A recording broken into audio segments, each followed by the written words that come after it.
দেখো আলকামার মা অথবা বাবা দুনিয়াতে জীবিত আছেনি, আর গিয়ে আমি নবীজির সালাম দিবা, সালাম দেওয়ার পরে বলবা, ও আলকামার মা, আল্লাহর নবী খবর দিয়েছেন গো আল্লাহর রসুলের দরবারে যাওয়ার জন্য, আর যাইতে যদি আপনার কষ্ট হয় গো, আল্লাহর রসুল স্বয়ং আপনার দরবারে আসবেন। এই কথা শোনার পরে আলকামার মা এবার বলতেছে, হে নবীজির সাহাবীরা রে, আমার জীবন আল্লাহর পয়গম্বরের জন্য কুরবান হোক, আল্লাহর পয়গম্বর কষ্ট করে আমার দরবারে আসার কোনো প্রয়োজন নেই রে। আমি আলকামার মা আল্লাহর পয়গম্বরের দরবারে যাব।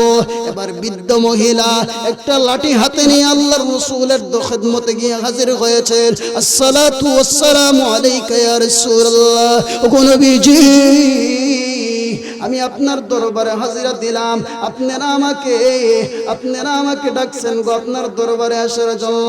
এবার আলকামার মাকে আল্লাহর পয়গম্বর রাহমাতুল লিল আলামিন এবার বলতেছেন, হে আলকামার মা, তোমার আলকামার কি আমল আছে গো, আর তুমি কি তোমার আলকামার প্রতি সন্তুষ্ট?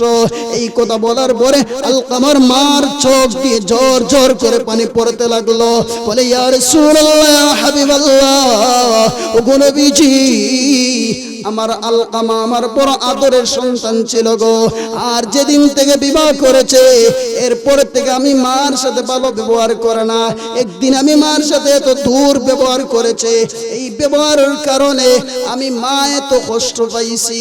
ইয়া রাসূলুল্লাহ, এই কষ্টের ব্যথা এখন পর্যন্ত আমার দিলে বড় আঘাত করে।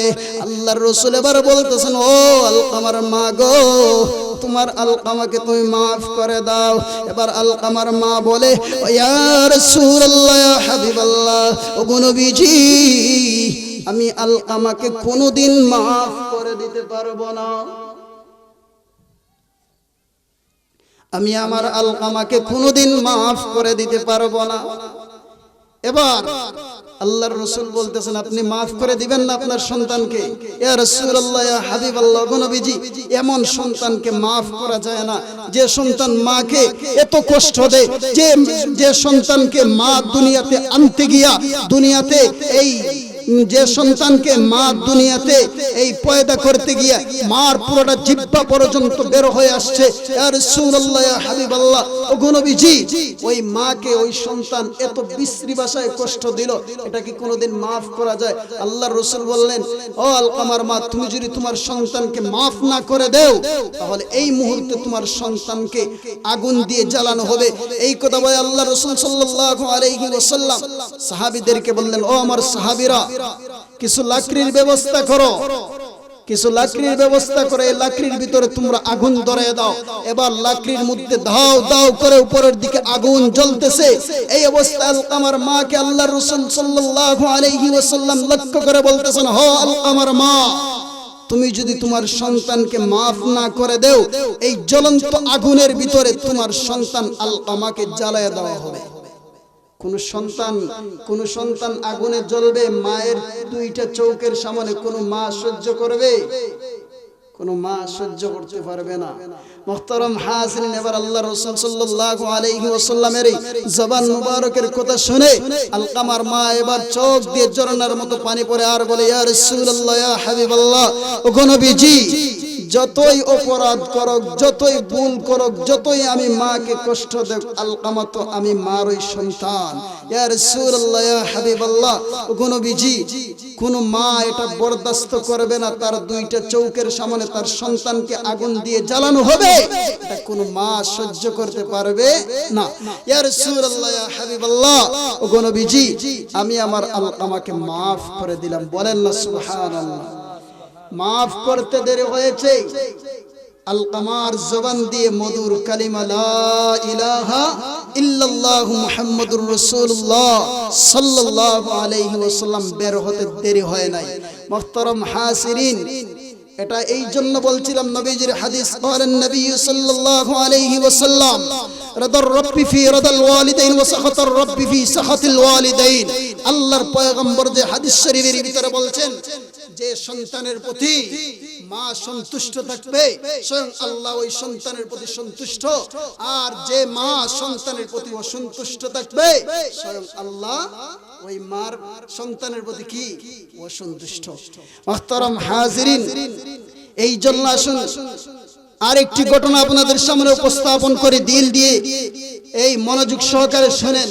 আল্লাহর খলিল সাইয়্যিদিনা ইব্রাহিম আলাইহিস সালাতু ওয়াস সালাম, আল্লাহর খলিল যখন বিবাহ করেছেন, আল্লাহর খলিল বিবাহ করেছেন, করার পরে কোনো সন্তান হয় না। আপনারা অনেকেই শুনেছেন জুমার বয়ান থেকে, বৃদ্ধকালে একটা সন্তান পেয়েছেন, বারবার আল্লাহর কাছে দোয়া করেছেন, রব্বি হাবলি মিনাস সালিহিন, রব্বি হাবলি মিনাস সালিহিন, আল্লাহ আমাকে একটা নেককার সন্তান দাও, আল্লাহ সালিহিনদের অন্তর্ভুক্ত একটা সন্তান দাও। আল্লাহ বৃদ্ধকালে এই দোয়া কবুল করে একটা সন্তান দিয়েছেন, নাম হলো হযরত ইসমাঈল আলাইহিস সালাতু ওয়াস সালাম।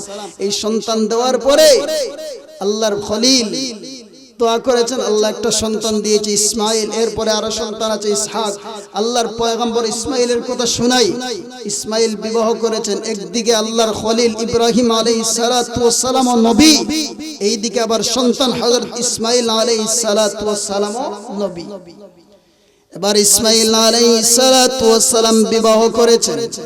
বিবাহ করার পরে আল্লাহর খলিল তখন সময় সিরিয়া অবস্থান করতেন। সিরিয়াতে চিঠি লিখছেন, বাবা গো আমি নতুন বিবাহ করেছি, আপনার নতুন বৌমা ঘরে এনেছি, আসো আমাদের জন্য একটু বরকতের দোয়া করে যাও। কিসের দোয়া? বরকতের দোয়া। সেই সময় তো মোবাইলের কোনো প্রচলন ছিল না। আদরের কলিজার টুকরা সন্তান হযরত ইসমাঈল আলাইহিস সালাতু ওয়াস সালাম চিঠি লিখছেন কার কাছে? বাবা ইব্রাহিম আলাইহিস সালাতু ওয়াস সালামের কাছে। চিঠি লেখার পরে চিঠির মধ্যে লিখছেন, বাবা নতুন বিবাহ করেছি, আপনার নতুন একটা বৌমা ঘরে নিয়ে আসছি, আসেন গো একটু বরকতের দোয়া করে যান, একটু বরকতের দোয়া করে যান যেন আমাদের দাম্পত্য জীবন আল্লাহ সুখময় করে দেয়। এই ইসমাঈল আলাইহিস সালাতু ওয়াস সালাম দোয়া চেয়েছেন কার কাছে? বাবার কাছে। কার কাছে দোয়া চেয়েছেন? বাবার কাছে। ইসমাঈল আলাইহিস সালাতু ওয়াস সালামের চিঠি পাইয়া আল্লাহর খলিল আল্লাহর পয়গম্বর ইব্রাহিম আলাইহিস সালাতু ওয়াস সালাম সিরিয়া থেকে রওনা দিয়েছেন ইসমাঈলের বাড়িতে। ইসমাঈলের বাড়ির সামনে আয়া ইসমাঈল বাড়িতে আছেন, এইভাবে ইসমাঈলকে লক্ষ্য করে ডাক দিতেছেন। ঘর থেকে এমন খরকশ ভাষায় এমন রাগান্বিত একটা শব্দ আসলো, কে গো তুমি? ইসমাঈল বাড়িতে নাই, ইসমাঈল বাড়িতে নাই, এমন শব্দ বের হয়েছে। এই মাথার ভিতরে কোনো রসখস নাই। দেখবেন তো আমাদের এই বাড়ি ঘরে কোন মহিলার এমন আওয়াজ শুনিয়া জামাইও সন্তুষ্ট, এই সন্তানগুলো অসন্তুষ্ট হয়, জামাইও অসন্তুষ্ট হয়, শাশুড়িও অসন্তুষ্ট হয়। এমন ব্যবহার আমরার মা ও বোনদের মধ্যে আছে না নাই? এমন খরকশ ভাষায় ব্যবহার করে। মুহতারাম হাজিরিন, এবার শোনো, ওই মহিলার আওয়াজ শুনে আল্লাহর খলিল আল্লাহর পয়গম্বর হযরত ইব্রাহিম আলাইহিস সালাতু ওয়াস সালাম বলতেছেন, বৌমা গো আমার ইসমাঈল যখন বাড়িতে আসবে বলিও সিরিয়া থেকে একজন মুরব্বী আসছিল, সিরিয়া থেকে একজন মুরব্বী আসছিল। বৌমা গো ইসমাঈল যখন বাড়িতে আসবে তখন সময় বলল সিরিয়া থেকে একজন বৃদ্ধ লোক আসছিল, আসিয়া যাওয়ার সময় একটা কথা বলে গেছে, হো বৌমা তুমি শুনো, আমার ইসমাঈল যখন আসবে আসার পরে তুমি বলবা এই যে দরজা দেখতেছো, এই দরজার সাথে এই চৌকাটটা সুন্দর করে ফিটিং হয় না গো, এই দরজার সাথে এই চৌকাটটা সুন্দর করে মানায় না।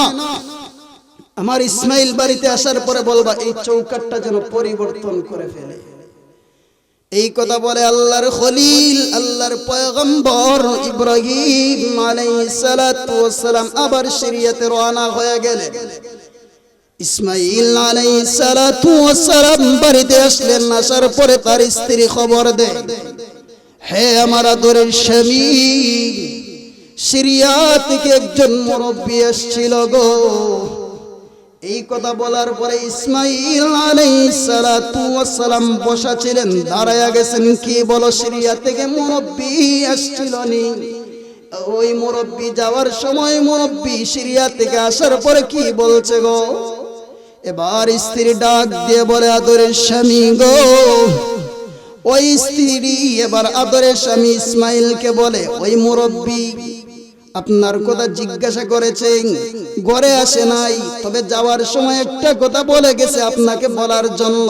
কি কথা? ওই সিরিয়ার মুরব্বি বলছে, যাওয়ার সময় ওই যে আমাদের দরজা দেখা যায়, ওই দরজার সাথে এই চৌকাটটা সুন্দর করে মানায় না, ফিটিং হয় না, এই চৌকাটটা যে আপনি পরিবর্তন করে ফেলেন। ইসমাইল আলাইহিস সালাতু ওয়াস সালাম এই কথা শোনার পরে ইসমাইল আলাইহিস সালাতু ওয়াস সালামের দুইটা চক্ষু লাল হয়ে গেল। এবার ইসমাইল ডাক দিয়ে বলতেছেন, আদরের বিবি গো, আমার বাবা যাওয়ার সময় ইঙ্গিত করে গিয়েছেন গো, সিরিয়া থেকে যিনি আসছিলেন তিনি শুধু আমার বাবা নয় গো, তিনি হলেন আল্লাহর খলিল, আল্লাহর পয়গম্বর। আল্লাহর পয়গম্বর আসছিলেন আমাদের জন্য দোয়া দিতে গো।